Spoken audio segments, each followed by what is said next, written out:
Bonjour à tous, donc Julien Ancelin, je suis géomaticien à l'INRA, je m'occupe aussi d'analyse agro-environnementale.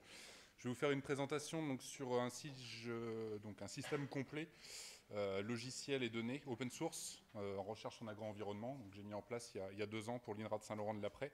Et on fera un focus en plus sur QGIS2 et son plugin hors connexion. Donc voilà, comment gérer de la donnée quand on n'a pas de web et quand on n'a que du web mapping derrière.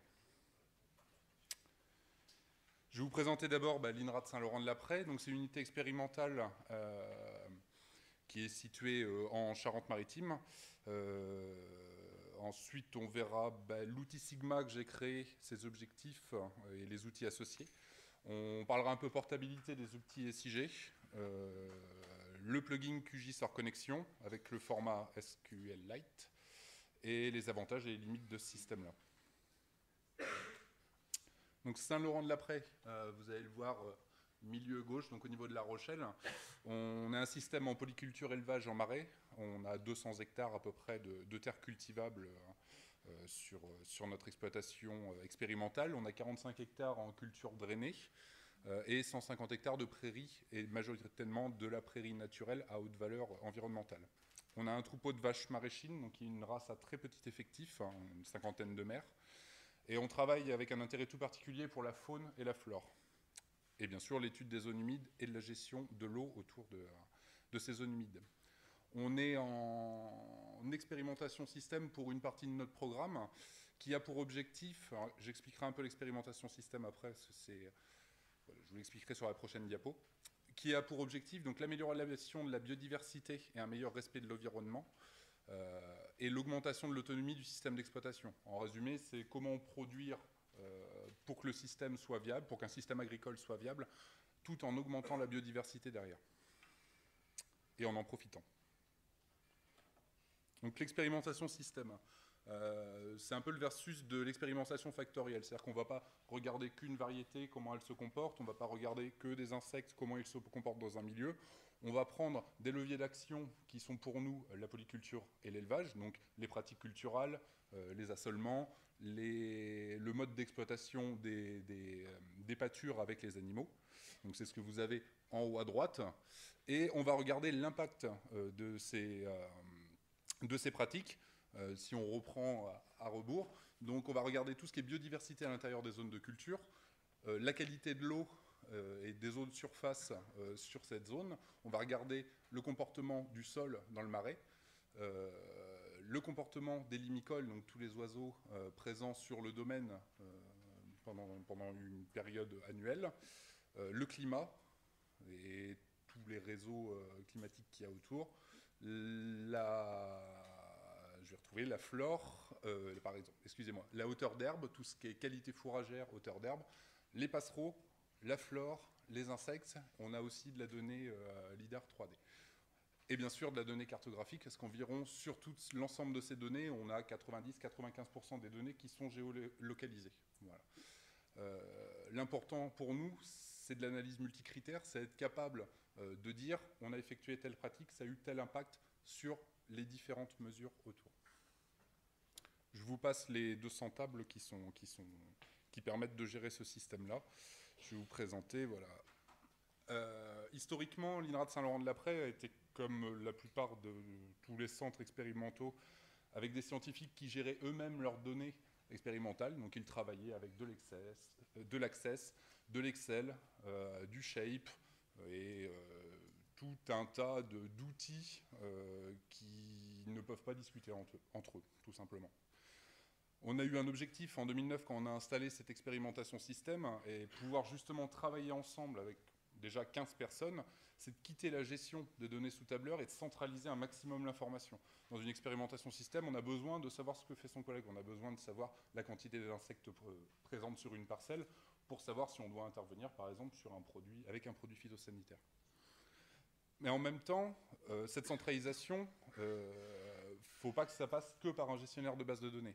Donc il faut permettre aux utilisateurs d'intégrer, de consulter et d'extraire les données de manière autonome.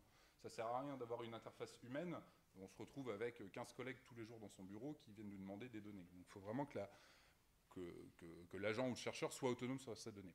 sécuriser, personnaliser les accès, bien sûr, garantir l'intégrité des données, accéder à l'information de n'importe quel lieu. Donc ça, c'était une volonté parce qu'on travaille beaucoup sur le terrain et on est souvent aussi en déplacement et on a besoin de porter nos données et d'accéder aux données de n'importe quel lieu. On travaille aussi avec des scientifiques extérieurs au domaine qui peuvent être à Paris ou un peu partout en France.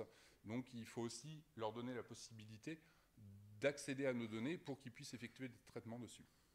Gérer les accès concurrentiels, bon, ça va de soi, on travaille à une quinzaine sur la base de données, donc il faut être capable de voir tout ensemble. Favoriser les applications sur serveur, donc là c'est dans la centralisation. On va essayer de simplifier aussi le système informatique, c'est-à-dire que laissons faire les serveurs pour faire des calculs et utilisons juste les ordinateurs pour voir l'interface graphique. Si on commence à gonfler toutes les machines pour que tout le monde puisse faire du SIG et brasser de la grosse donnée, ça devient vite une usine à gaz d'un point de vue matériel informatique. Favoriser l'open source, bon, pour les arguments qui ont déjà été évoqués là-dessus, manque de moyens majoritairement, et on a quand même une politique à l'INRA qui favorise les logiciels libres et l'open source. Et une dernière ligne qui vient surtout de moi, c'est limiter au maximum le temps de développement pour se concentrer sur les données. On fait des applications métiers. Je suis, comme dans le cas précédent, plutôt sur l'agronomie et l'environnement. Je n'étais pas informaticien à l'origine. Moins je code, mieux je me porte. Mais on est obligé d'y passer quand même un peu. Donc, je vais vous faire voir l'architecture qu'on a créée pour pouvoir stocker des données. Donc on est parti sur une idée de cloud computing, c'est-à-dire on utilise le web pour gérer tous nos services et toutes les applications doivent être en ligne. Donc on verra après que le plugin justement hors connexion de QGIS nous permet de pallier ce petit problème, c'est que des fois quand on fait des collectes de données sur le terrain, on n'a pas de 4G, on n'a pas de 3G, on n'a pas de Wi-Fi, on a encore moins de fils. Donc on a besoin de continuer de travailler même s'il n'y a pas de web. En bas et à gauche, donc vous allez avoir le point central, donc c'est le serveur data, donc c'est un serveur sous CentOS avec une base Postgre et PostGIS. 100% des données de l'expérimentation système sont stockées là-dessus. On ne veut plus voir traîner un fichier Excel. Voilà, tout est là-dessus. Je ne veux plus en entendre parler. Mais après, voilà, ce que je voulais dire, c'est que l'utilisateur a quand même l'habitude d'utiliser Excel. Donc il a travaillé toute sa vie avec Excel, il fait ses graphiques avec Excel, il fait ses analyses avec Excel, il va faire du traitement de texte avec Excel même. Et il va... donc il faut lui donner la possibilité de travailler sur ces données, parce qu'il va intégrer des données dans un système qui est complètement opaque pour lui, mais il a besoin d'extraire la donnée comme il l'aurait intégrée à l'origine. Donc pour ça, on a utilisé WaveMaker, donc qui est un logiciel libre qui permet de fabriquer des interfaces web et qui est en connexion directe avec Postgre et PostGIS. Donc avec ça, ni plus ni moins, on prend une table, on la dépose, ça nous crée un formulaire avec une liste déroulante et il peut voilà, intégrer ces données, les consulter, les modifier, ça gère les valeurs relationnelles. Et on a une autre partie, un autre serveur, avec un QGIS Map Server et une solution LISMAP, donc qui lui permet d'éditer toutes les données géographiques.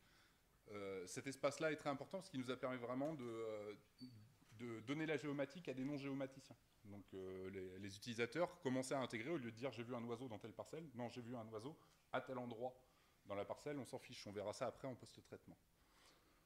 Et l'administrateur, donc moi, donc je travaille sous Linux, ligne de commande, j'administre le système et j'utilise voilà, QuantumGIS pour gérer l'ensemble de ces données, les traiter, intégrer ce qui n'est pas intégrable ou ce qui a été déjà produit par avant. Et on utilise R d'un point de vue statistique, mais là on va s'intéresser surtout à l'intégration des données. Concernant la portabilité des outils, donc on peut voir donc nos interfaces. Donc là c'est le même exemple. Non, vous avez assolement au début et la dernière c'est occupation du sol. Donc voilà, ça marche sur un PC, ça marche sur un smartphone. Là, on est sur de la connexion web, on est avec du LISMAP. Ça se porte, ça se lit partout, c'est léger, ça fonctionne bien. Avec n'importe quel type de connexion. S'il n'y a pas de connexion, on a la possibilité de travailler en offline, grâce au module hors connexion de QGIS. Donc c'est ce que vous voyez en haut à droite. Donc on est sur un projet QGIS classique, qui ressemble comme deux gouttes d'eau à mon webmap, parce que c'est le même fichier, c'est le même QGIS. Donc ça, c'est très pratique parce que l'utilisateur n'a pas vraiment de différence. Et on va voir comment ça marche. Donc l'extension édition offline automatise la synchronisation en copiant le contenu d'une source de données, habituellement PostGIS, vers une base Spatialite, donc, qui est le module spatial de SQLite, c'est comme PostgreSQL et PostGIS, en stockant les éditions offline dans des tables dédiées. Après s'être connecté à nouveau au réseau, il est possible d'appliquer les éditions offline au jeu de données. On peut voir sur le premier dessin en haut à gauche, en fait, on installe par le module extension le petit bouton de convertir un projet hors connexion. Donc une fois qu'on a fait son projet QGIS, on appuie sur ce bouton-là, on tombe sur une seconde fenêtre, alors on ne voit pas très bien au niveau de la résolution, qui permet en fait de lister toutes les couches qu'on a importées. En sachant que nous, on ne travaille pas du tout avec des shapefiles, c'est que des requêtes ou des vues qui viennent de Postgre. Donc on choisit les différentes couches qu'on souhaite intégrer. Il va nous créer un fichier offline.sqlite qui, lui, va être stocké en local, donc sur la tablette, sur un ordinateur. Ce fichier-là, c'est un morceau de votre base de données qui est en un seul fichier. On verra aussi l'intérêt du SQLite pour d'autres choses. On va sur le terrain, on travaille, on collecte ces données comme si on travaillait presque en WebSige. On revient à la maison, on se branche, on se synchronise, juste en appuyant sur le bouton. Et il va recopier ni plus ni moins la table attributaire qu'on a récupérée et va remplacer toutes les valeurs par les nouvelles valeurs existantes. Voilà. L'avantage du SQLite, il n'y a aucune dépendance. C'est multiplateforme, disponible dans tous les langages de programmation. SQLite est écrit en langage C, il n'utilise aucune librairie externe. Il fait usage d'un nombre limité de fonctions de la librairie standard du langage C. Il fonctionne sur tous les systèmes d'exploitation. SQLite est une base de données embarquée, donc on n'est pas obligé de stocker qu'une seule table. On peut stocker vraiment quelque chose et les relations qui sont entre elles aussi. Il n'y a pas de système client-serveur ou encore d'accès à un réseau. Donc on se connecte vraiment. C'est un simple fichier, voilà, qu'on a du mal à ouvrir en texte, mais c'est un simple fichier sur un disque dur en local. Et l'avantage du SQL, c'est qu'il supporte aussi toutes les commandes, la plupart des commandes, on va plutôt dire, en SQL. Donc ça permet vraiment de pouvoir dialoguer avec sa base de données, même si on ne l'a pas sous la main. Vous voyez un peu l'architecture, en fait, qui suit ça.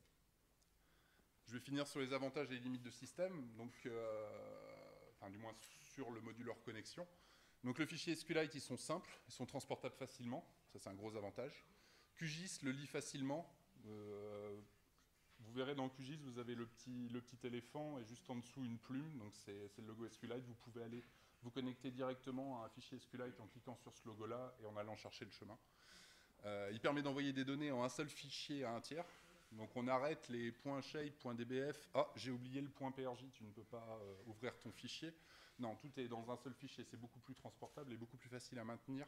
Enfin, à maintenir, c'est que du temporaire de toute façon, mais voilà, ça s'envoie en un mail et il n'y a qu'un seul fichier. Contrairement à un tableur, on peut gérer les relations SQL entre plusieurs tables, donc ça c'est un gros avantage. SQLite est libre, avec une licence qui permet son utilisation sans restriction, donc c'est un gros avantage aussi. Les problèmes, parce qu'il y en a forcément, ça serait trop beau. Plus le projet est complexe, type si on commence à travailler sur beaucoup de valeurs relationnelles, des tabliers, des types de champs un peu exotiques, l'outil sera moins capable de récupérer les valeurs. Dans QGIS, vous allez avoir des messages d'erreur qui s'affichent. Donc, favorisez quand même des projets assez simples pour pouvoir gérer le hors connexion. Éviter voilà, trop de champs, trop de choses. Voilà. Les utilisateurs non géomaticiens doivent utiliser QGIS. C'est le problème de hors connexion. Donc, comparé à un WebSige où on leur simplifie vraiment l'interface, la solution que j'ai trouvée, c'est sur un poste nomade de simplifier QGIS et de leur fabriquer une barre de tâches où ils cliquent dans l'ordre, je rentre en édition, je change mes données, je valide, et voilà, ils sont obligés de respecter un petit protocole voilà, grâce à une petite barre. Mais ça demande quand même une formation plus obligatoire qu'un web mapping pour les utilisateurs. Il n'y a pas de protection sur le fichier. Si vous avez des données sensibles, attention. Donc voilà, ça se récupère facilement. Et on est limité dans le format des colonnes. On ne peut pas utiliser tous les types de champs disponibles qu'on peut retrouver dans Postgre et PostGIS.